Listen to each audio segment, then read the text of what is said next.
Throughout the last year and a half of war between Israel and the terror group Hamas in Gaza, Israel has consistently faced accusations of genocide.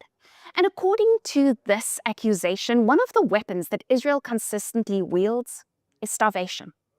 A cheap, simple, silent way of mass murder. Lie or libel or truth. Your exclusive starts now. I'm Richard Kemp, a former British Army commander. I served in Afghanistan, Iraq, Northern Ireland, the Balkans, and numerous other operations. Richard, welcome. Thank you for speaking with us today. Thank you. It's a pleasure to be with you. If I may be so frank, what makes you an expert on these matters? Well, for one thing, I've got 30 years of military experience fighting in a number of different theaters of operations like Afghanistan, Iraq, and other places, which are not totally dissimilar to what is going on in Gaza. They're not the same. Gaza is unique, but there are other comparisons, and I've seen quite a lot of it. And also, I've been into Gaza on a number of occasions, and I've seen for myself exactly what the IDF is doing in Gaza. I've visited checkpoint crossing points in which the IDF have enabled aid to get into Gaza. And I've seen some of the infrastructure that's been built inside Gaza by the IDF specifically to enable the delivery of humanitarian aid. So what you're telling me is that you're an eyewitness, but not just any eyewitness. You're an eyewitness with the expertise and the experience that helps you interpret these things. Yeah, I mean, I think probably not many people. There's been a number of military people who have, from different armies around the world, who have also seen what I've seen. But there's not many outside of that. And everybody that I've spoken to from a kind of objective point of view, who it doesn't necessarily have a strong bias in either direction, agrees with my perspective on what Israel's been doing in Gaza in relation to delivery of humanitarian aid. So you are far from the lone voice.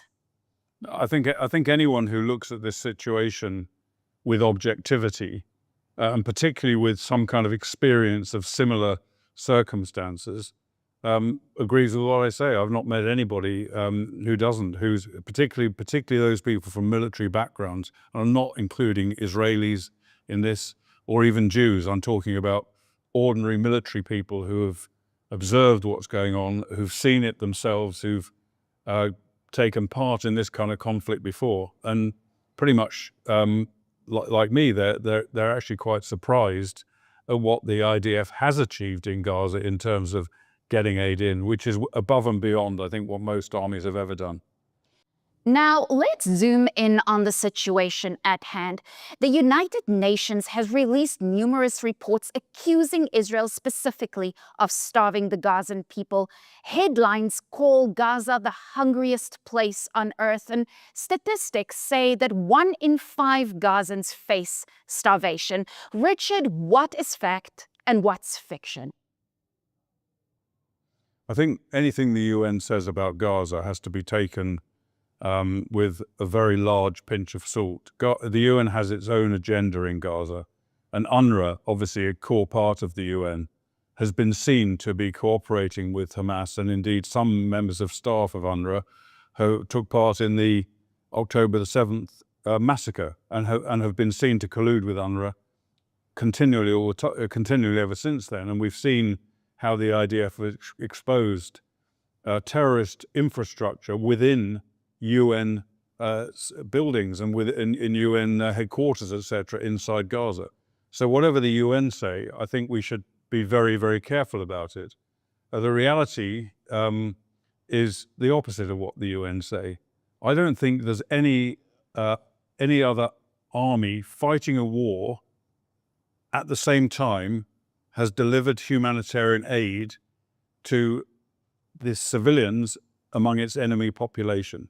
I don't think that's ever happened before, but it's happened with the IDF. And in order to facilitate that, the IDF have not only enabled numerous humanitarian organizations to get in, they've specifically built new entry points to enable aid to get in. Some of these entry points, of course, have been attacked by Hamas. They have built new roads inside Gaza specifically to enable the distribution of humanitarian aid, not military roads, humanitarian roads built by the IDF. So the lies that have been put forward that the IDF or Israel is trying to starve the civilian population in Gaza are exactly that. And the reality is that more calories per person have been delivered into Gaza since this war began than UN recommendations for number of calories per person. And in fact, also, more food has been made available to Gazan civilians than was made available at a comparable period before the conflict began. So I'm afraid when you look at these facts, and when you look at reality, there is absolutely no substance to these horrific allegations against Israel, which are designed, of course, to, as so much of the other propaganda in relation to this war is designed to isolate Israel, to vilify Israel, to condemn Israel, and ultimately to prevent Israel from winning this conflict against Hamas. Let's simplify this, Richard. Are the people of Gaza starving, regardless of whether Israel is to blame or not? Well, I've been into Gaza on numerous occasions, as I mentioned, and I've seen a lot of Gazans. I've spoken to a lot of Gazans, and I have seen absolutely no sign of starvation, of emaciation, anything.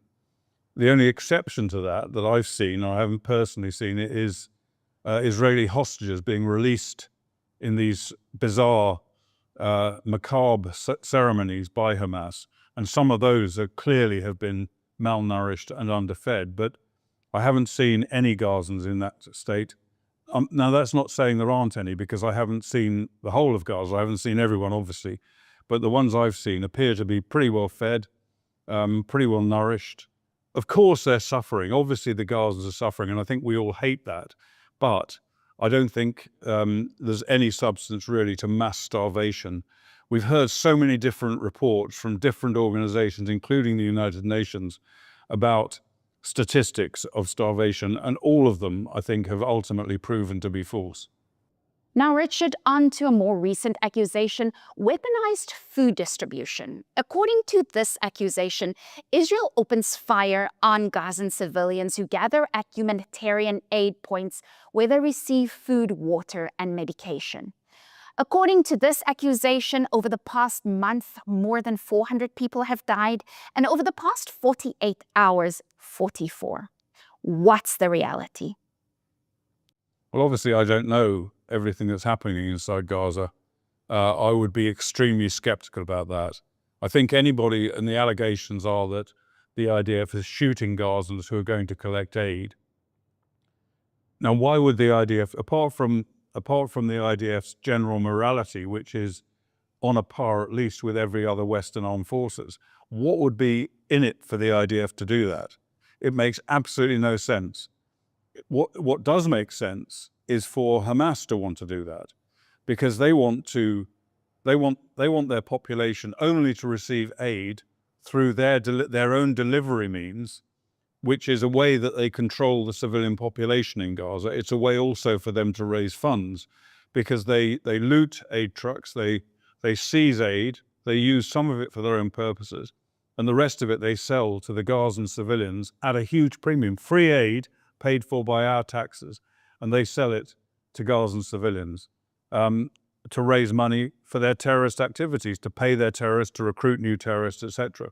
So without having full possession of the facts, I simply don't believe that the IDF is doing this. I would certainly believe that Hamas is more than capable and motivated to do it. They have the motive, absolutely have the motive.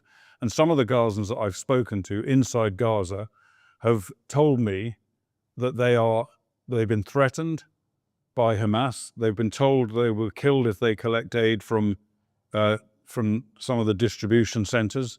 And they certainly haven't mentioned anything about Israeli violence towards them when getting aid.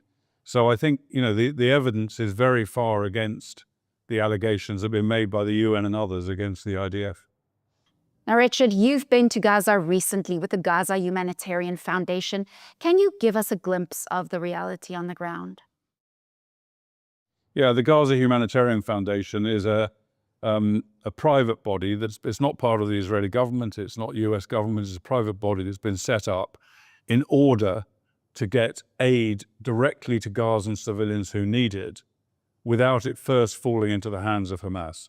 And they do that. They've established 4 compounds inside Gaza, which are externally protected by the IDF, but at some distance. They secure these compounds themselves, largely with American former military officers and personnel who are armed, and they oversee the distribution of aid. They allow Gazans to come into their different compounds, collect the aid they need, and leave. And the whole purpose of it is to wrest control of aid from Hamas. And I think it's the ones I visited one of them actually, and I think it was exemplary. It was very effective. It worked very well. It enabled people to come and get aid and then leave, and it kept the possibility of Hamas seizing the aid. Now, when they leave, in some cases, that's not to say that they couldn't either sell the aid themselves or they couldn't give it to Hamas. Maybe, we don't know. Everything can't be controlled. But I think it's certainly a huge and hugely significant step forward. Richard, can you tell us a little bit about the reality on the ground? What are the people saying? What are they feeling? Yeah, well, this aid center that I visited, it wasn't particularly orderly, but it wasn't overly chaotic either. The Gaza Humanitarian Foundation do their best to avoid any form of confrontation with the Gazans that come to collect the aid. And the 2 hours I spent at this location, there was something like 20 trucks full of aid in boxes on the ground, and something like 20,000 Gazans came in to collect aid over that 2-hour period. So you can imagine it was fairly chaotic.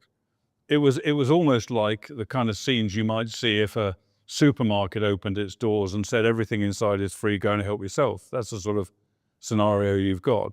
But I think everyone got aid that needed it. I think obviously, maybe some people weren't in there quick enough and it was all gone by the time they got there, but then it was going to open the next day. And I must have spoken to at least 50 Gazans, civilians who were coming to collect aid, either directly with those who could speak some English or through an interpreter.